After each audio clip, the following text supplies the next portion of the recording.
ಏನು ಇವತ್ತಿನ ಈ ಘಟನೆಗಳು ನೋಡ್ತಿದ್ದೀರ ಮೊನ್ನೆಯಿಂದ ಆಗುವಂಥದ್ದು. ಈ SIT ರಚನೆ ಆದ ನಂತರ ಭೀಮಾ ಚಿನ್ನಯ್ಯ ಅನ್ನುವಂಥವನು ಅವನಾಗಿ ನಾನು ಹೇಳಿರುವಂಥದ್ದು ಸುಳ್ಳು ಅಂತ ಆದ ನಂತರ 13 ಗುಂಡಿ ಆದ ನಂತರ ಒಬ್ಬೊಬ್ಬರೇ ಬರಲಿಕ್ಕೆ ಶುರು ಮಾಡಿದ್ರು ಇಲ್ಲಿ.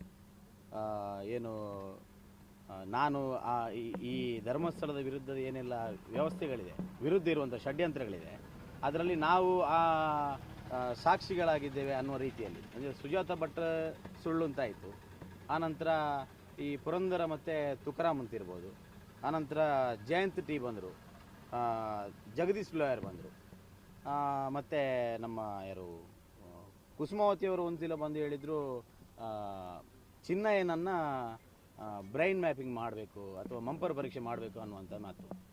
ಇವರೆಲ್ಲ ದಿನಕ್ಕೊಬ್ಬರು ಈ ಥರ ಬರ್ತಾ ಇರುವಂಥವರು. ಅವರ ಒಟ್ಟು ಉದ್ದೇಶ ಧರ್ಮಸ್ಥಳ ಮತ್ತು ವೀರೇಂದ್ರ ಹೆಗ್ಗಡೆಯವರ ಒಂದು ಹೆಸರನ್ನು ಕೆಡಿಸಬೇಕು ಅನ್ನುವಂಥ ಉದ್ದೇಶದಿಂದಲೇ ಅವರು ಬರ್ತಾ ಇದ್ದಾರೆ ಅನ್ನುವಂಥದ್ದು ನಾನೊಬ್ಬ ಧರ್ಮಸ್ಥಳದ ಭಕ್ತನಾಗಿ ಹೆಗ್ಗಡೆಯವರ ಅಭಿಮಾನಿಯಾಗಿ ನನ್ನ ಒಂದು ಕಂಪ್ಲೇಂಟ್ ಇವತ್ತಿದ್ದು. ನಾನು ಕಂಪ್ಲೇಂಟ್ ಕೊಡೋದಕ್ಕೆ ಕಾರಣ ಏನು ಅಂತ ಹೇಳಿದರೆ, 13 ವರ್ಷದಿಂದ ಈಗ ಸದ್ಯ ಅದಕ್ಕೆ 40 ವರ್ಷದ ಹಿಂದೆ ಇದೇ ರೀತಿಯಂಥ ಬೇರೆ ಬೇರೆ ಷಡ್ಯಂತ್ರಗಳನ್ನು ಮಾಡ್ತಿರುವಂಥವರು 13 ವರ್ಷದಿಂದ ಸೌಜನ್ಯ ಪ್ರಕರಣದಲ್ಲಿ ಇವರು ಯಾವುದೇ ರೀತಿಯಲ್ಲಿ ಕಾನೂನು ಅಥವಾ ಕೋರ್ಟಿಗೆ ಹೋಗಿ ನ್ಯಾಯವನ್ನು ಕೇಳೋ ಬದಲು ಒಂದು ರಸ್ತೆಯಲ್ಲಿ ನಿಂತು ಅಥವಾ ಬೇರೆ ಬೇರೆ ಪ್ರತಿಭಟನೆ ಮುಖಾಂತರ ಧರ್ಮಸ್ಥಳದ ಹೆಗ್ಗಡೆಯವರ ಕುಟುಂಬವನ್ನಾಗಿರ್ಬೋದು ಅಥವಾ ಒಂದಷ್ಟು ಜನ ಅಲ್ಲಿಯ ಯುವಕರನ್ನು ನಿಂದಿಸುವಂಥ ಕೆಲಸವನ್ನು ಮಾಡ್ತಾ ಇದ್ದಾರೆ. ಅಥವಾ ಧರ್ಮಸ್ಥಳದ ಪರವಾಗಿ ಮಾತಾಡೋರು ಅಂತ ಯಾರೆಲ್ಲ ಇದ್ದಾರೆ, ರಾಜಕಾರಣಿಗಳಿರ್ಬೋದು ಅಥವಾ ಬೇರೆ ಬೇರೆ ಯಾರೆಲ್ಲ ಇದ್ದಾರೆ ಅಂಥವ್ರನ್ನೆಲ್ಲ ನಿಂದಿಸುವಂಥ ಕೆಲಸವನ್ನು ಮಾಡ್ತಾಯಿದ್ರು.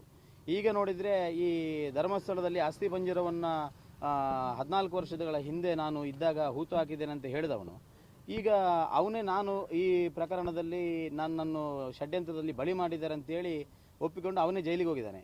ಆನಂತರ ಒಬ್ಬೊಬ್ಬರು ಬರ್ತಿದ್ದಾರೆ. ಈಗ ನೋಡಿದರೆ ಮಂಡ್ಯದ ಒಬ್ಬರು ಹೆಂಗಸು ಯಾರು ಪಾರ್ವತಿ, ನಿನ್ನೆ ಯಾವುದೋ ಒಂದು ಚಾನಲ್, ಖಾಸಗಿ ಚಾನಲ್ನಲ್ಲಿ ಹೆಸರು ನೋಡಿದೆ, ಪಾರ್ವತಿ ಅಲಿಯಾಸ್ ಕೆಂಪಮ್ಮ ಅನ್ನುವಂಥ ಹೆಂಗಸು ಬಂದಿದೆ ಅಂತೇಳಿ.